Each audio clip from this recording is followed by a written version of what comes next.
2025 চনৰ 51 সংখ্যক G7 সন্মিলন ক'ত অনুষ্ঠিত হৈছিল? ইয়াৰ উত্তৰটো হ'ব কানাডাত। সামৰিক যুদ্ধাভ্যাস নমেডিক এলিফেণ্ট 2025 ভাৰত আৰু কোনখন দেশৰ মাজত অনুষ্ঠিত হৈছে? ইয়াৰ উত্তৰটো হ'ব মংগোলিয়া।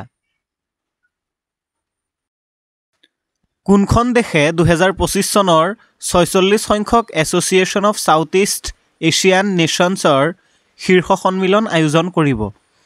ইয়াৰ উত্তৰটো হ'ব মালয়েছিয়া। কোন তাৰিখে বিশ্ব বৰ্ষাৰণ্য দিৱস পালন কৰা হয়? ইয়াৰ উত্তৰটো হ'ব 22 জুন।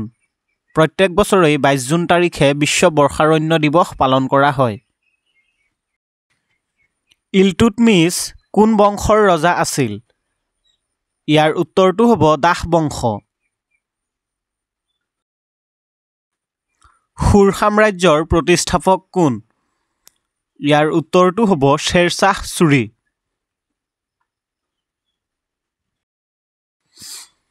কোনটো অনুচ্ছেদ অনুসৰি ভাৰতৰ ৰাষ্ট্ৰপতিক অপসাৰণৰ ব্যৱস্থা আছে? ইয়াৰ উত্তৰটো হ'ব আৰ্টিকল 61। কোনটো অনুচ্ছেদৰ অধীনত ৰাষ্ট্ৰপতিয়ে ৰাজ্যপালক নিযুক্তি দিয়ে? ইয়াৰ উত্তৰটো হ'ব আৰ্টিকল 155। ভাৰতৰ কোনখন ৰাজ্যত থাইপুছম উৎসৱ পালন কৰা হয়? ইয়াৰ শুদ্ধ উত্তৰটো হ'ব তামিলনাডুত। লিংগৰাজ মন্দিৰ ভাৰতৰ কোনখন ৰাজ্যত অৱস্থিত? ইয়াৰ উত্তৰটো হ'ব উৰিষ্যা। কোনটো পঞ্চবাৰ্ষিক পৰিকল্পনা PC মহালানবিছ মডেলৰ ওপৰত ভিত্তি কৰি তৈয়াৰ কৰা হৈছিল? ইয়াৰ উত্তৰটো হ'ব দ্বিতীয় পঞ্চবাৰ্ষিক পৰিকল্পনা।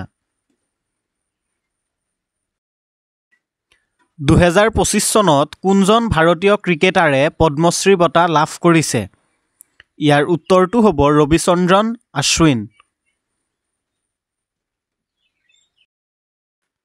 পাটকাইৰ ইপাৰে মোৰ দেশ নামৰ উপন্যাসখনৰ ৰচক কোন?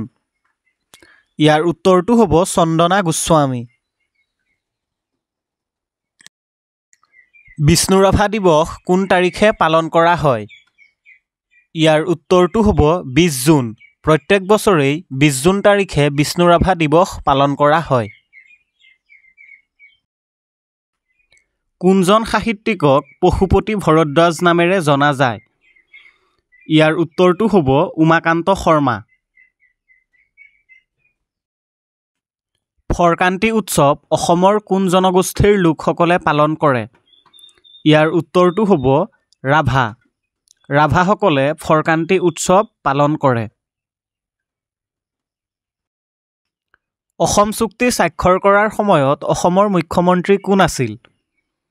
ইয়াৰ উত্তৰটো হ'ব হিতেশ্বৰ শইকীয়া। 1985 চনৰ 15 আগষ্ট তাৰিখে অসম চুক্তি স্বাক্ষৰিত হৈছিল। সেই সময়ত ভাৰতৰ প্ৰধানমন্ত্ৰী আছিল ৰাজীৱ গান্ধী আৰু অসমৰ মুখ্যমন্ত্ৰী আছিল হিতেশ্বৰ শইকীয়া।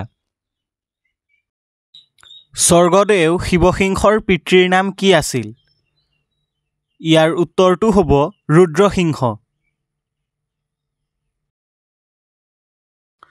গৌড়ৰ ৰজা হুছেইন শ্বাহে কোন অসমীয়া ৰজাক পৰাস্ত কৰিছিল?